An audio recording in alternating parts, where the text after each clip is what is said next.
வணக்க மக்களே. தமிழக வெற்றி கழகத்தின் சார்பாக திருச்சி கிழக்கில் யார் நிற்க போகிறா அப்படிங்கிற பேச்சு வந்து பயங்கரமாக அடிபட்டு இருக்கு.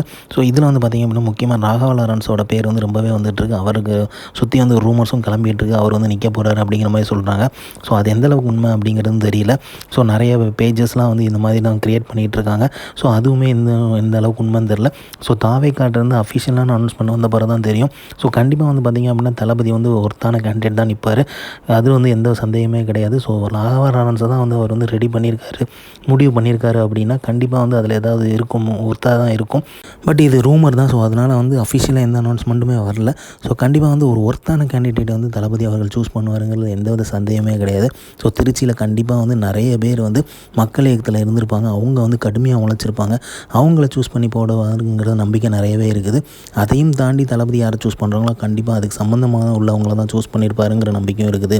ஸோ அதனால் வந்து யார் கேண்டிடேட்டாக இருந்தாலுமே தளபதி விஜய் அவர்கள் வந்து சார்பாக தான் நிற்கிறாங்கன்னு அவர் சொல்லியிருக்காரு. 34 தொகுதியுமே 234 தொகுதியுமே வந்து விஜய் தான் நிற்கிறான் அப்படிங்கிற சொல்லியிருக்காரு. ஸோ அதனால் அதன்படி தான் வந்து எல்லாருமே ஓட்டு போட போகிறாங்க மக்கள் எல்லாருமே. அது வந்து நம்ம இந்த எலெக்ஷன்லேயே நம்ம நல்லாவே பார்த்தோம். ஸோ வந்து கண்டிப்பாக ஒரு ஒர்த்தான கேண்டிடேட் தான் திருச்சி கிழக்கில் நிப்பாட்டியிருப்பார். ஏன்னா அவருக்கு பதிலாக நிற்க போகிறாங்க. ஸோ வந்து அதனால் வந்து பார்த்திங்க அப்படின்னா ஏற்கனவே வந்து கேண்டிடேட்ஸ்லாம் இன்ட்ரடியூஸ் பண்ணும்போது திருச்சி கிழக்குக்கு சொன்னாரான்னு தெரில. பட் பெரம்பூருக்கு சொன்னார் ஒருத்தர் வந்து முக்கியமாக வந்து இவர் விட்டு கொடுத்தனால தான் நான் நிற்கிறேன் அப்படிங்கிற மாதிரி சொல்லியிருந்தார்.